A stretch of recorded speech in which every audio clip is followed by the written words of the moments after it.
All right, we are live. So welcome everyone to the Impact Tribe conversation. This is where we meet, greet, and learn all about innovators that are having a positive impact on the world.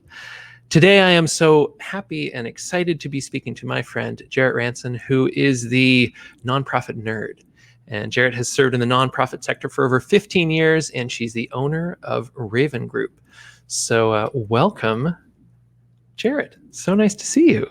Thank you, Ashley. And look at us. We're like twinning with our really cool nerd glasses. I love it. I know. Yes. So for anyone who isn't familiar, this is the trademark of the nonprofit nerd, and I actually was introduced to Jarrett before I was introduced to Jarrett.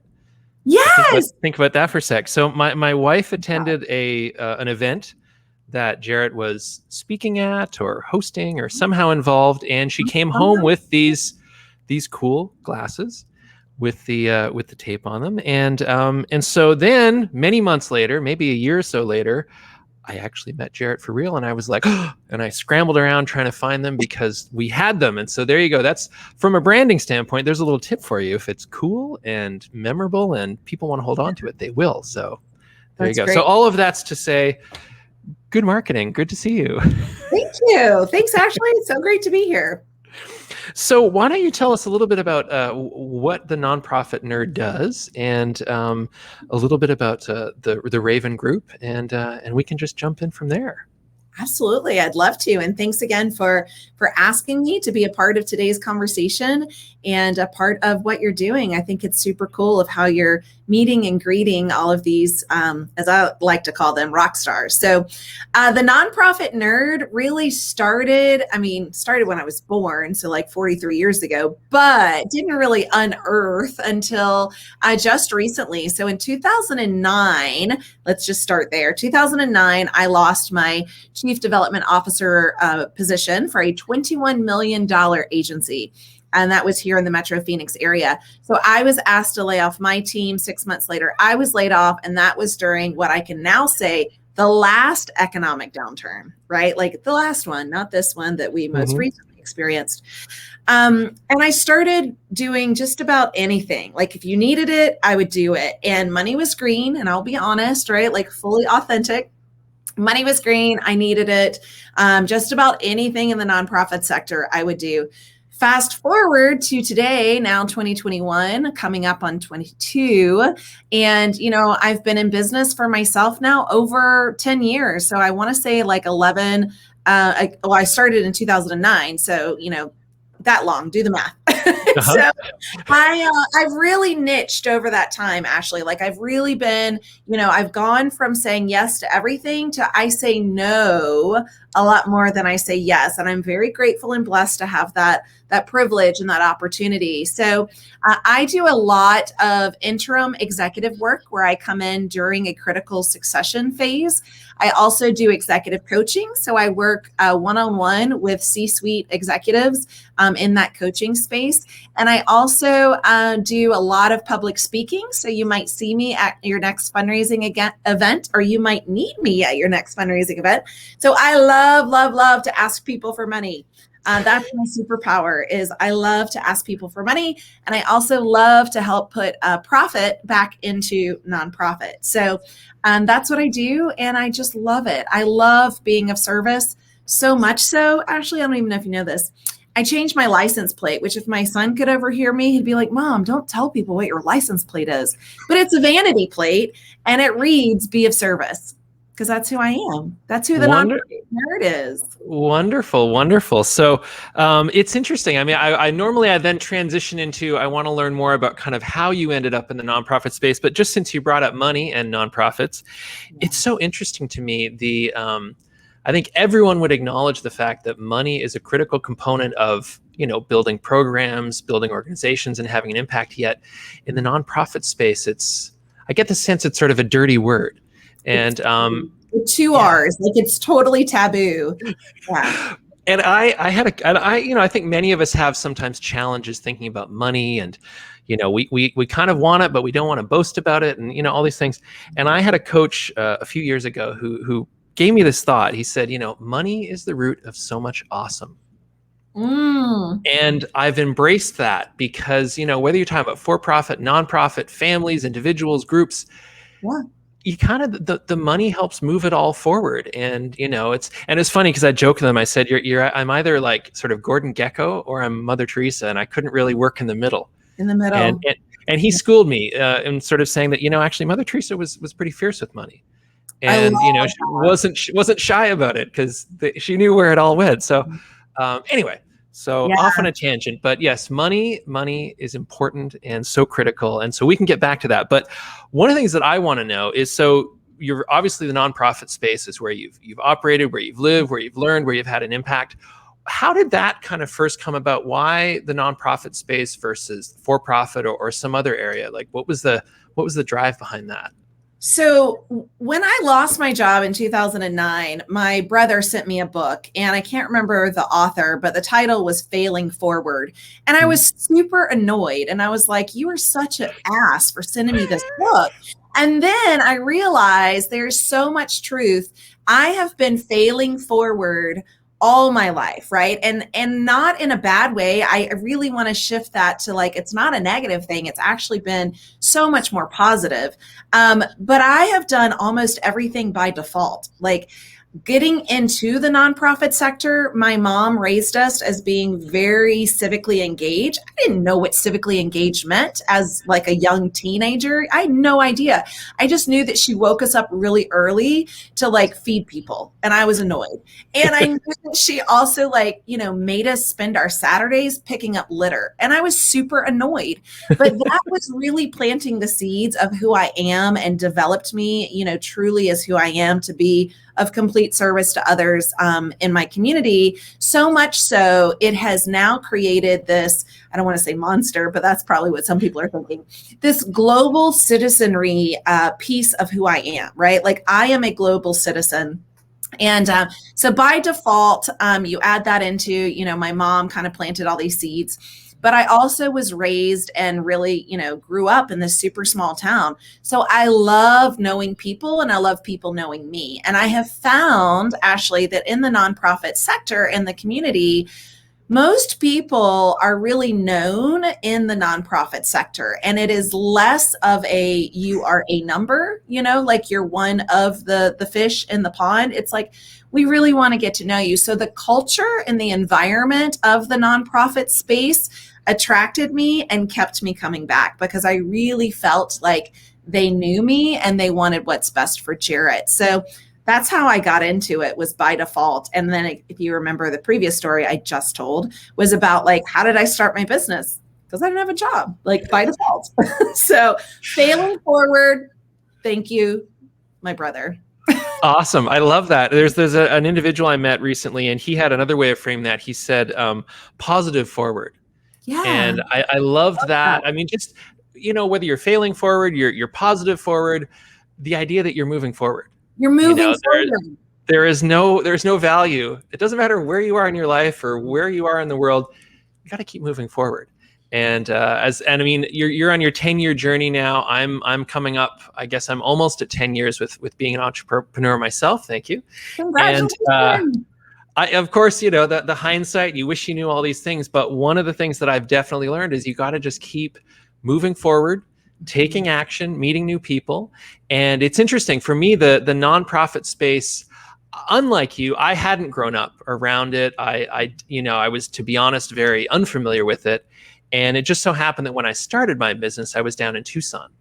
And a few of but relationships, a few of the really great, wonderful people that I knew down there said, you should meet this group and you should meet that group. And lo and behold, there's just a lot of nonprofits in Tucson. And so I started getting into this space. And much like you discovered, there's just this real sense of camaraderie and a personal relationship that I hadn't experienced before. I'd come from the corporate world, and it wasn't that there was any animosity or anything like that. It was a different vibe.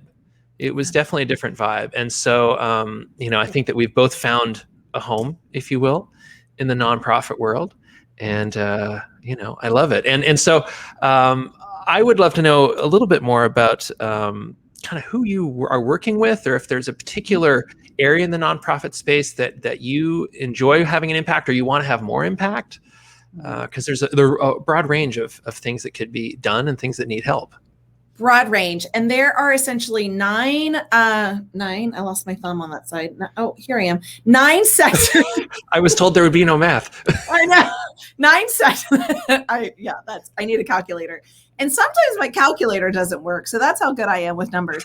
9 sectors within the nonprofit sector, right? And so typically I work with human services. So that is your basic needs, your food, your clothing, your shelter. I have absolutely worked with healthcare. I have worked with arts and cultures. I have worked with associations.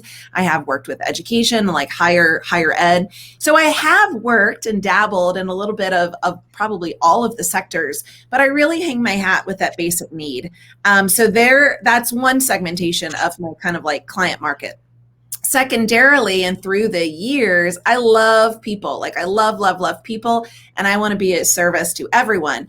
But I cannot truly be of service to everyone in the same amount and level, right, of service. So I have, since my beginning of starting my business in 2009, create different service lines, right? So like I have some, what I like to call my nonprofit nerd outs, and it's a 90-minute strategy session, which is very affordable for any size organization. But I really do a lot of my strategic work because I love doing strategic planning. I don't think I mentioned that earlier. I love doing strategic planning, but that's really designed for the $2-3+ million operating budget. So that is more of an organization that's established, it's mature, it's got the financial means to really bring in a partner to create sustainable business models. Because I bring in my MBA. So I went and earned my master's in business administration after my undergrad, which is in mass communication and theater. So I'm a bit of a thespian, which takes me to the stage, right? Like I love doing the stage work. So I love asking for money, and that could be at a fundraising event, that could be at a conference, a workshop, things like that. So there's a lot of different ways in how we can nerd out together. Anywhere from, that nerd out strategy, 90 minutes, to a year-long partnership, or, a big ballroom or conference room where you're really looking to ignite motivation, inspiration to your group. I'm a little bit Brene, I'm a little bit Chelsea Handler. So like you got to really like that combination. That's great. And so I think actually I'm trying to remember, did you speak at the Phoenix Business Summit Phoenix Business Nonprofit Summit? So not this last one. A couple years ago. Couple years ago, yes, I think I did. Okay. I've done the rotation. Like if I had a concert tour, T-shirt, it would be filled, which I'm so grateful. Like I love teaching. I love that education space. So chances are high that you saw me there. Okay, so I think the one I was there, I was actually speaking as well. But I got to sit in a chair and have a conversation on stage, so it was less theatrical. But so talking about communication and theatrics and being on stage, so much of the work I do obviously is helping nonprofits, helping nonprofit leaders, helping a whole variety of different people communicate more effectively. And so on that point, I would love to hear kind of your perspective on the value of communication and how that can bring about impact and some of your experiences in that space. How much time do we have? Well, technically we have as long as we want, but I'm sure you have other things to do. That's why I call myself the nonprofit nerd, because genuinely I can nerd out over this topic, nonprofits, until I say you're blue in the face. It's kind of like playing that who's going to blink first game, and I guarantee you it's going to be you. First of all, I'm super competitive, but second of all, like nonprofits are my jam. And communication is everything, right? So again, going back to my undergrad, mass communication, that is the baseline in which built my career. So it really is about, I was the college editor for my newspaper. So the journalism background, which then moved it into websites. And I love to coach my clients and to work with nonprofit leaders about what is your story? How are you telling your story? What is that communication? And let's create that DevCom plan, right? Development, fundraising, and communication plan to marry and complement one another.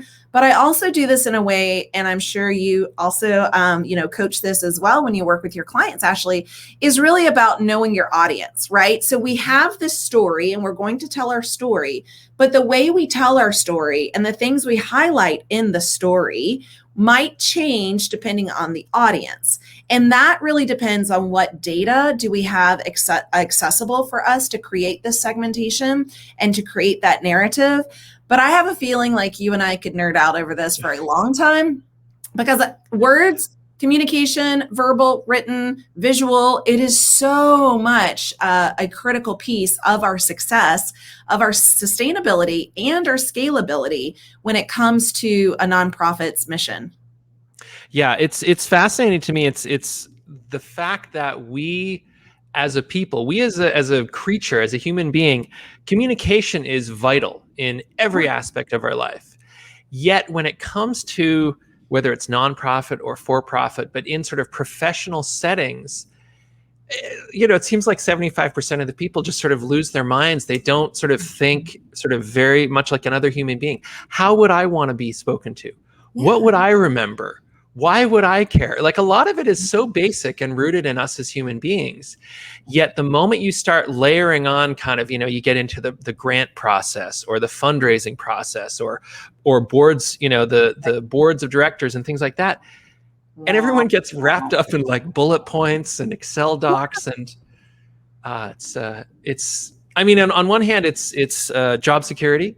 But on the other hand, it's fascinating to me when, you take what someone just said and you turn it around and say, would you remember this?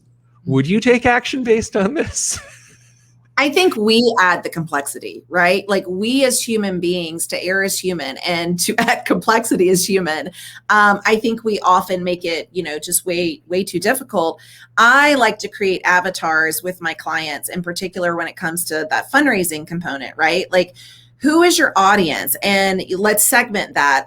Have they ever given to your organization? Have they given $1, 1,000, 1 million? Like, let's segment that audience.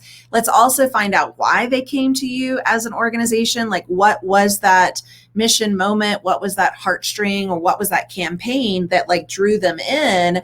And then let's continue to feed that communication, that mission moment, that heartstring. And let's just continue to feed that, because that's what's important. And I think, again, we add the complexity by just kind of like, here it is. And like, well, I really like to create that segmentation in the avatars. Well, it's interesting too. I think there's that we want to sort of say everything. We also, and I know this firsthand, I was chatting with an individual the other day down in Tucson, been in the nonprofit space for going on 30 years, very experienced, been all over the country. And we were talking about that conversation that happens with a donor, whether it's a large group or one-on-one, and that kind of that need to say everything, while at the same time not saying the right things, and oftentimes being so focused on like, put the money in my hand, put the money in my hand. I mean, it's ironic we say that in the nonprofit space, people don't like talking about money. But in her experience, people don't listen to the dialogue that's going on with the donor. They're not engaged and actively listening. And to your point, they don't even really understand why this person is motivated to donate, whether it's a small amount or a large foundation. And that can be critical because, and I see this in the for-profit space. You've got startups that are so anxious to grow and have an impact, and then they just partner with anybody and get money. Right. And an investor told me once, he said, when you take money from someone, you are allowing them to share in your dream. And if there isn't mutual alignment there, it can be a disaster. Right. And, in the nonprofit space, hey, it might not be the right fit. It might not be the right fit now, maybe in a few months, maybe in 6 months. But, ultimately it's building that relationship, which, as a communicator, that's everything. It's everything. Building that relationship. So tell me, go ahead. I think it's that return on relationship. I think instead of, I have this goal to raise $3 million, it's you really have the goal to build the relationship and to create that trust of the donor's investment, right? And so you can actually have fewer conversations, but with the right people, and see a positive ROI. So ROR plus ROI equals like insane success, right? So return on relationship is what I call ROR. Hmm. And so when you are able to really identify or prospect, who are these investors or donors into this mission, you really, as I said, could have fewer soliciting conversations and actually reap a higher reward. Well, exactly. And I think, just again, human relationships, people want to share everything at once and get from A to Z in that one conversation. And, not going to happen. Doesn't matter if you're trying to, get donations, trying to get investments, trying to sell a product, trying to persuade someone. It's about that incremental buy-in. Yep. And so you're saying less, you're listening more, and, being very strategic about, when I say this at this point, and in the next conversation, we'll say that. And everybody's so anxious to get it all at once. It's a lot of listening, right? That's why I say we have 2 ears and 1 mouth. And so tell me, I'm curious, from your work and from your perspective, how are you working with, for example, boards and helping them, or I guess on the development side, like how are you helping them really do a better job of kind of parsing out that conversation and really understanding the life cycle of that relationship? I talk about life cycles all the time, whether it's relationship or the organization itself, the life cycle in which they are currently in and where their systems lie that make up that life cycle. So, it's a couple of ways on how you can work with me. So as an interim executive, so I've served as an interim CEO for several organizations. That is a very high touch, high presence with the board, right? And so I work directly with the board when it comes to creating those strategies, but also identifying what is their role. But then also when I do my executive coaching, that is a huge opportunity to work with that executive level individual to help he, she, or they really identify what is my role in fundraising? Who are my champion collaborators to help me get there? And just making sure we have the right people at the table, for the conversation. Mm-hmm. So it's a lot of communicating, but I believe absolutely everyone within the organization is a fundraiser. Absolutely everyone within that organization plays a role in revenue generating opportunities. And that's hard to hear because it's the F word, fundraising. And a lot of people, it's like, you can't say the F word. You can't say fundraising here. I'm not a fundraiser. I'm a program director, or, I'm a board member. I'm not a fundraiser. We're all fundraisers. Well, to your point about the ROR, it's that relationship. And so everybody in the organization is forming relationships. Mm-hmm. And so, you're not literally maybe saying, here's what I need, here's when I need it, deliver it. But it's that touch point. It's that consistency of the story you're telling. It's that emotion that you're building. It's that brand.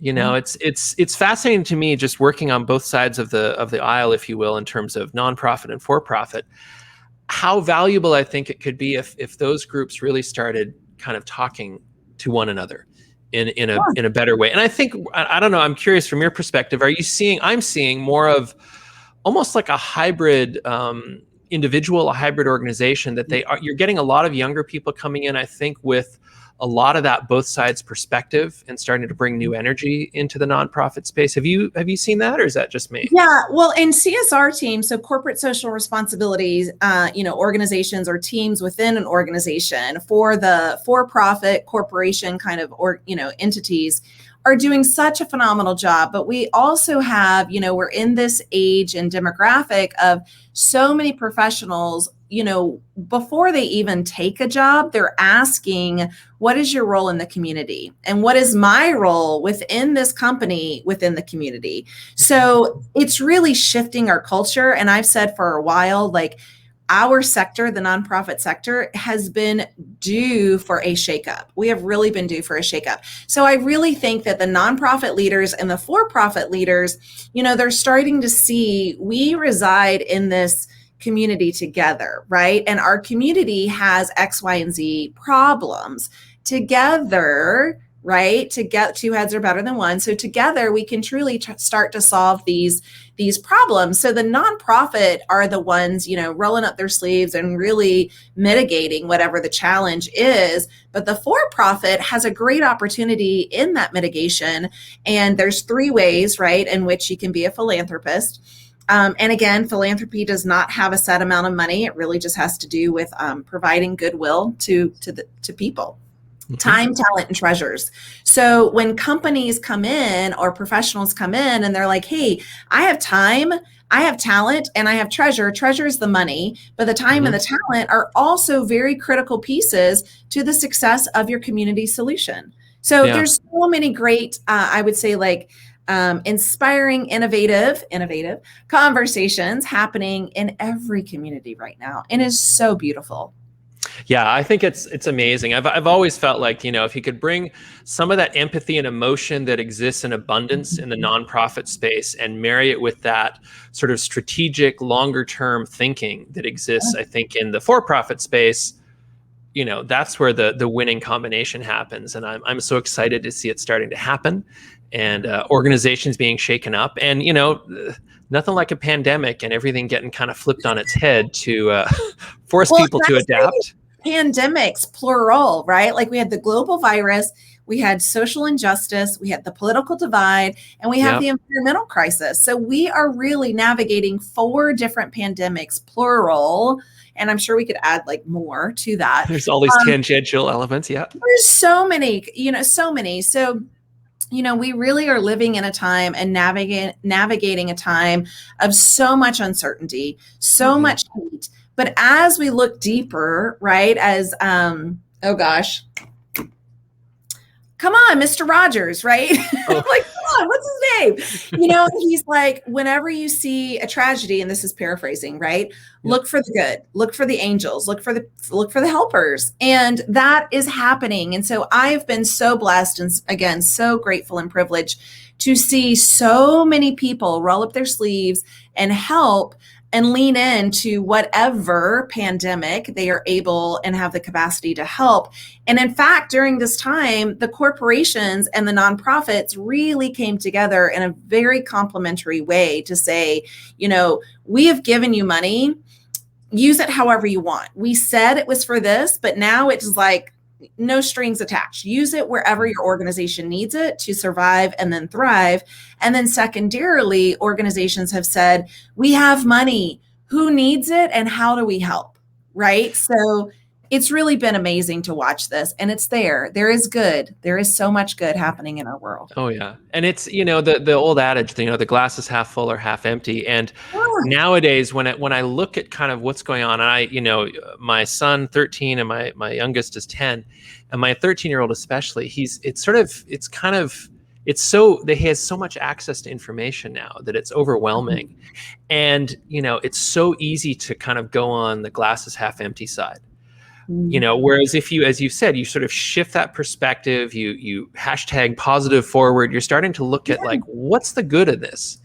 And technology has divided us like nothing before, but it's also united us. It's also provided platforms. It's also created this conversation.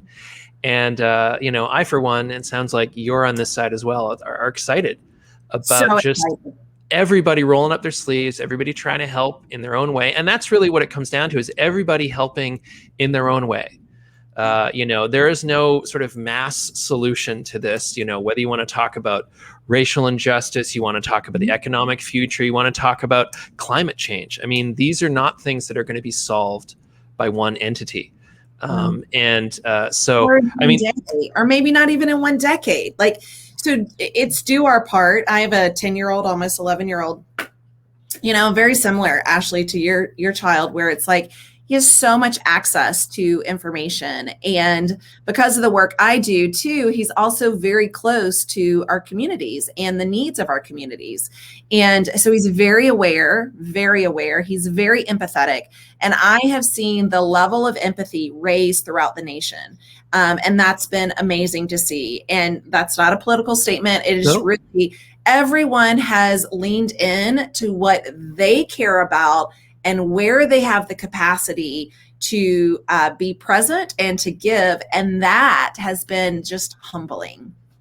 Yeah, and I mean, bringing that mindset and that attitude back around to communication and storytelling, everybody speaking and putting their voice out there through social media, through just having conversations about the things they care about, the things that are important to them, the concerns they have, the challenges they're facing. That is part of the solution. When people share things on social media, there's a couple individuals I follow on LinkedIn who are posting incredible stuff every day, news articles and research. And, a lot of it is really heavy stuff and it's hard to get through. But I love that they're doing it. And I love to see the dialogue that's happening.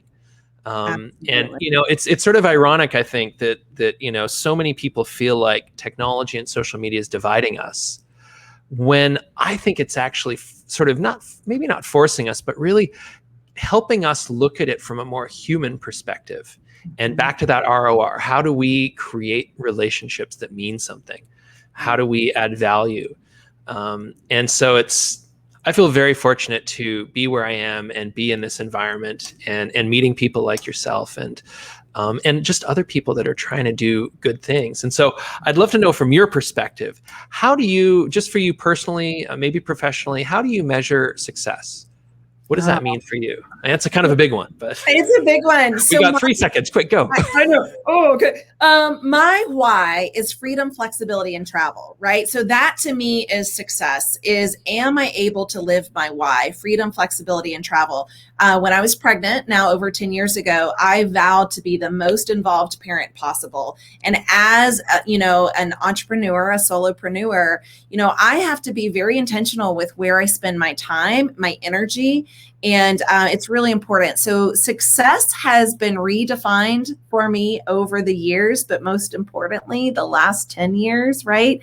Freedom, flexibility, and travel. How do I show up as a person in this world? And how do I model philanthropy to my child? Wonderful. I love it. So I'm going to, full disclosure, I stole this from Ricardo with the Stay Amazing podcast. I was chatting with him a couple months back, and he sort of peppered me with a few words towards the end, and it was kind of like top of mind, whatever comes to your mind. And so, Ricardo, I'm giving you full credit for this, but I love this idea. And so I wanted to end by just kind of throwing 3 different words at you, not all at once, and just kind of what comes to you, what does it mean to you? And so the first one is inspiration.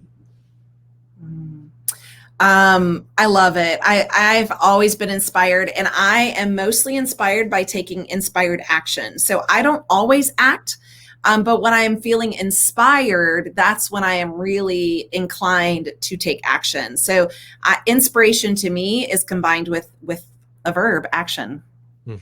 Wonderful. I don't know. For this purposes in this conversation, yes, definitely. And then we've touched on this a few times, but communication.